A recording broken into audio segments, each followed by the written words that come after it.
Hello, good morning. This is Dr. Iftikhar Ahmed Ansari, Department of Political Science, Aligarh Muslim University.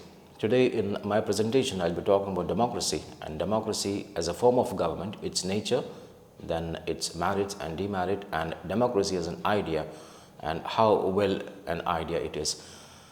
So, there are words to express certain ideas, but the word democracy, it is used by antithetical political system, seems to express everything or nothing. When they talk about democracy, it means everything, or just the opposite of it is almost nothing. So the champions of Western democracy, the Anglo-American countries, they speak eloquently of the virtues of this word democracy. And again, there are the communists, the erstwhile USSR and the China, they take pride in the people's democracy, which they claim is the most perfect democracy. So there was a talk of basic democracy in Ayub's Pakistan earlier in 60s. Thus, countries with diverse political systems make a bid to take shelter under the spacious tent of democracy. So the question arises to understand what is democracy in fact. So to get out of this confusion, it is necessary, therefore, to prove that democracy is closely connected with certain axioms and postulations, and those axioms and postulations make democracy a democracy.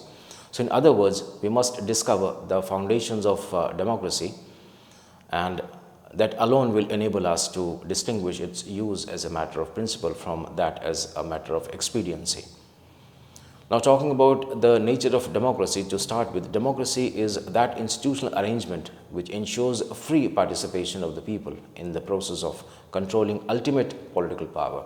Now, in a democracy, people control the government, but this does not imply rule of all the people or by the majority. By counting the heads of the adherents, we cannot discover the essence of democracy.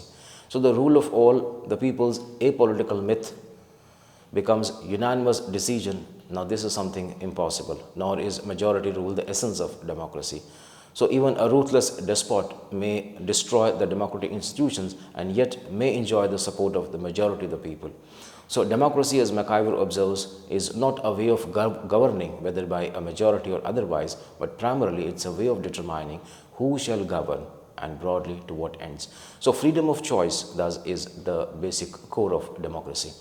So the people must be given the freedom to choose who shall govern them. Now this question can be decided only by referring it to the public opinion and accepting on each occasion the verdict of the polls. Now here democracy is traditionally associated with coexistence of ideas, with the right to differ, and with the resolution of ideological differences not by bullet but by ballot. So through the election, one idea becomes triumphant, and this is the ruling idea of the community. Thus, the political authority, through the operation of democracy, becomes responsive to the dominant idea of the community. Now, it ensures in democracy the communities control over governments, parties, and which are considered as the vehicle of those ideas. So plurality of ideas, to which the democracy is by its very nature it quite hospitable, involves plurality of parties as well, and the instruments through which the ideas arise in the area of society and they are poured into the area of state. So parties are the principal media through which the idea, it flows from the society into the state. So these political parties, they are plural in nature and they act as the bridge between the social thought and political decisions in democracy. So democracy as an idea refers not only to a democratic government but also as a democratic society. So democracy is associated with the peaceful competition of ideas. Now this requires the dominance of reasoning human relations. This rule of force is hostile to the very spirit of democracy, for it is destructive of the reason. Hence, democratic idea is a society where reason dominates. In a truly democratic society, every man feels himself capable of contributing something unique to the common flow of the ideas, of feelings by participation in the process of discussion. So democracy as an idea is a society of equals in the sense that each is an integral and the irrepressible part of the whole. Moreover, democracy implies moral responsibility of each for his action. So any action of the government in a democracy means an action by the chosen representatives of the people, and hence in ultimate analysis, it involves the moral responsibility of the people themselves. So democracy as an idea, it condemns a system of privilege based on birth and wealth. Its premise is that a social climate of equal opportunity and equal opportunities, the differences in mental and moral equipments of man can best come out. Hence, democratic ideals does not postulate a dead level of uniformity. It is a vision of society of diverse personalities. A democratic society is a society of free, equal, active, and intelligent citizens, each man choosing his own way of life for himself and willing that other should choose theirs. So, democratic ideals also refer to intergroup relations. The richness of human personality, it depends upon the richness of the associative life of the society, which is woven by various groups which spontaneously grow in response to various needs of life. So modern states are not homogeneous and single-colored, they are profoundly multicolored and based on functional diversification. So autonomy of voluntary groups, or what is known as institutional pluralism, is the core of this democratic idea. Now, on the international plane, when we talk about democratic ideas, it stands for right to self-determination, an organization of interstate relations on the basis of justice and reason. Every national group should be allowed to determine its own destiny so as to attain its best life. Now, basically, thanks to technological revolution, these interstate contact cannot be avoided today, but democracy is doomed to extinction if such contacts involve the conflict of force. So the sovereignty of force in interstate relations will frustrate the purpose of democracy. The moral and intellectual development of an individual requires a rational rearrangement of interstate relations, and democratic idea may thus be supposed to be a composite of individualism, socialism, nationalism, and pluralism.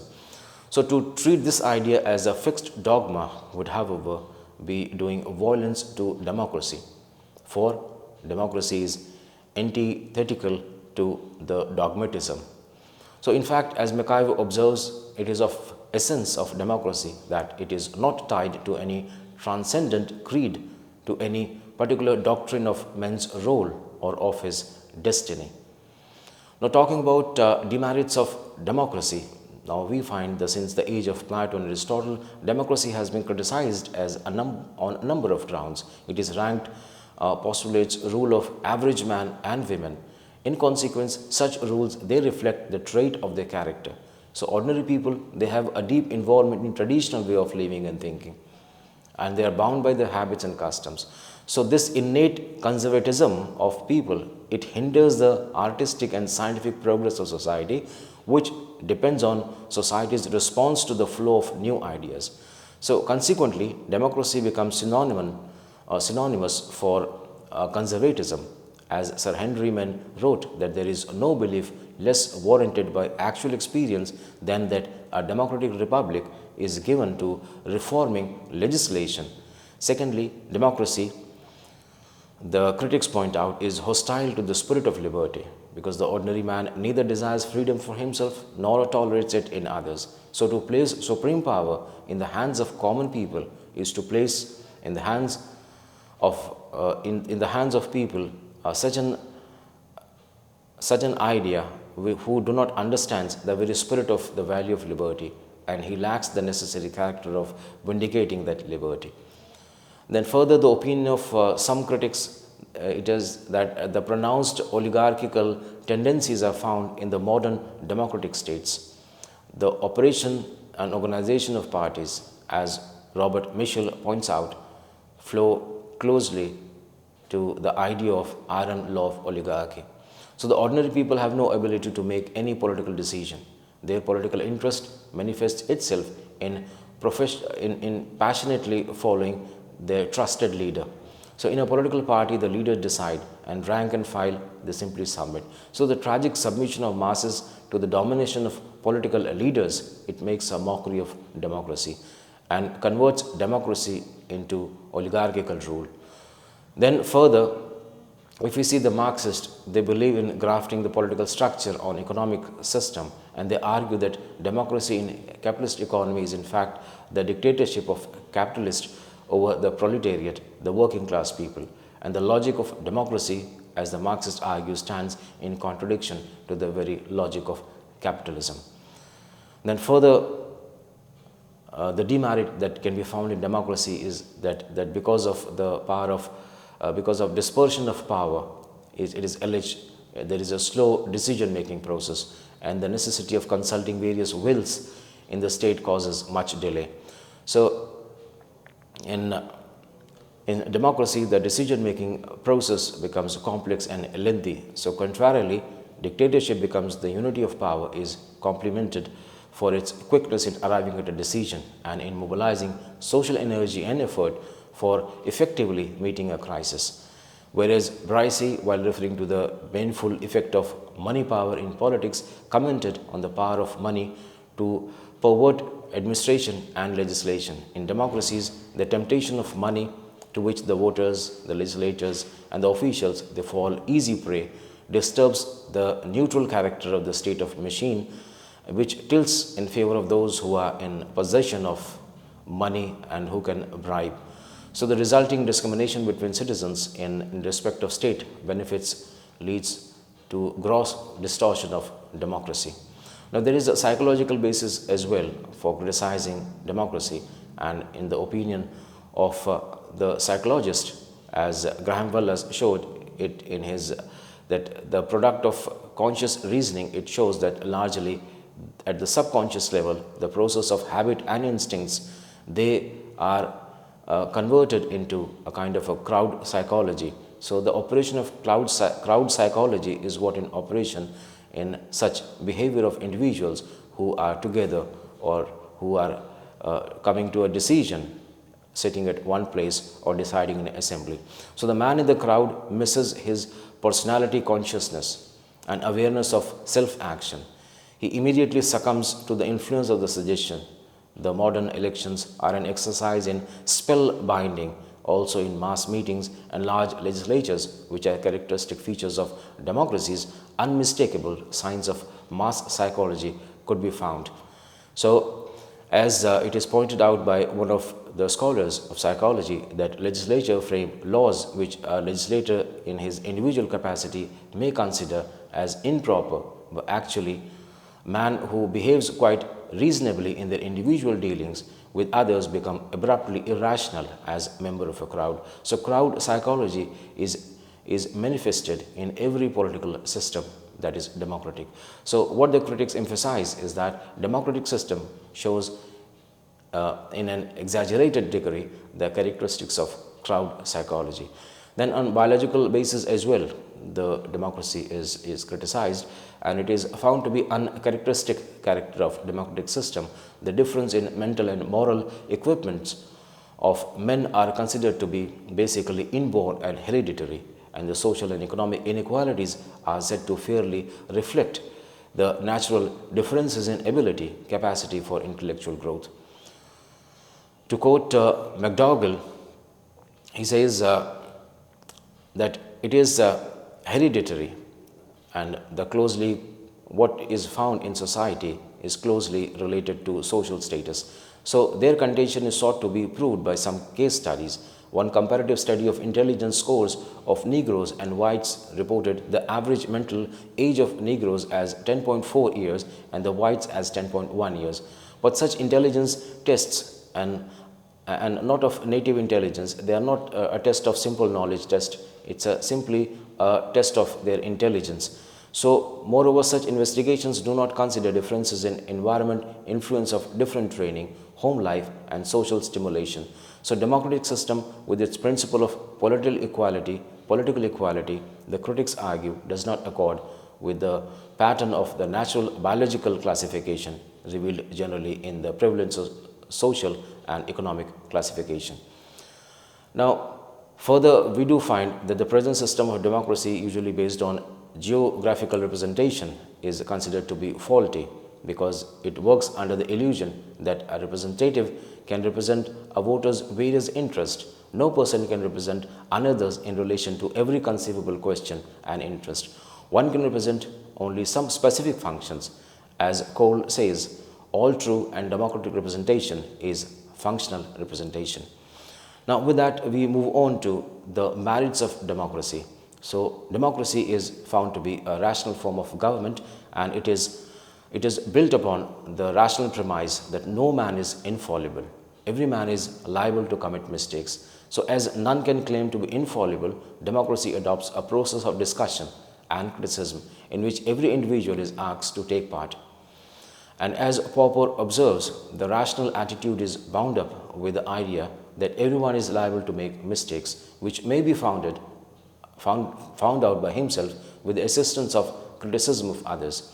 It therefore suggests the idea that nobody can be his own judge.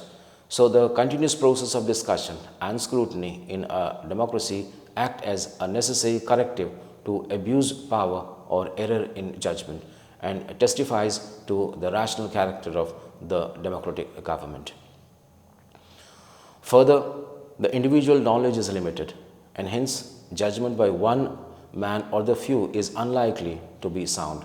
So, democracy pins its faith in pooling individual knowledge with a view to perfecting its scale of operation. And all the same, adults are therefore allowed to active share in the process of government in order that the common fund of knowledge and judgment may be enriched. So, democracy thus challenges the irrational claim of dictatorial doctrine to infallible or omniscience of governing class. It is based on some rational postulates. The democratic process assumes politics to be a matter of trial and error and regards political system as a pragmatic contrivance of human ingenuity that spontaneously judges and comes in conflict, and the truth in the bargain emerges. Secondly, McIver, he justifies democracy because it is less dependent on psychology of power. Democracy, because of its interlocking system, it operates through multiple checks, cannot create in a governing class a consciousness of any kind of superiority. So in democracy, the government is a trust. Consequently, the governing class does not feel tempted to glorify or abuse power. Then thirdly, democracy is an efficient and responsible form of government. The method of free election of the rulers for a short period of time by the people at large, and the method of popular control exercised at every stage of administration, either through criticism inside the parliament or outside the public opinion, it keeps the rulers extremely in check and makes them efficient and responsible. So popular election, popular control and popular responsibility are more likely to ensure a greater degree of efficiency than any other system of government. Then fourthly, the classic defense of democracy is based on the argument that the rights and interests of individuals are secure in democracy because he is himself able to stand up to them. That is, democracy offers every individual the liberty to vindicate his privilege. So as the fount of government authority lies in the people, their rights and interests are secure from being disregarded. And then lastly, we find the most lyrical defense of democracy by its votaries, supporters, follows from its ennobling influence on the character of the people, because democracy is a live, active school for character building. As Bryce has said, the manhood of the individual is dignified by his political enfranchisement, and he is usually raised to a higher level by a sense of duty which is thrown upon him. As the people participate in the operation of the government, it imparts to them a sense of dignity and responsibility, and it stimulates their whole mental makeup. So democracy elicits and enlists for its operation the minds and wills of its members, and thus aids the development of their capacities as a person. Moreover, working in concert with his fellow citizen, a man comes out of the narrow zone of self-interest, and this leads to the expansion of his mental horizon. Thus, democracy contributes to the character formation of the people and to the release of vast creative energy. Now we come to the next portion, that is the conditions of democracy. What are the conditions after having discussed the merits and demerits and nature of democracy?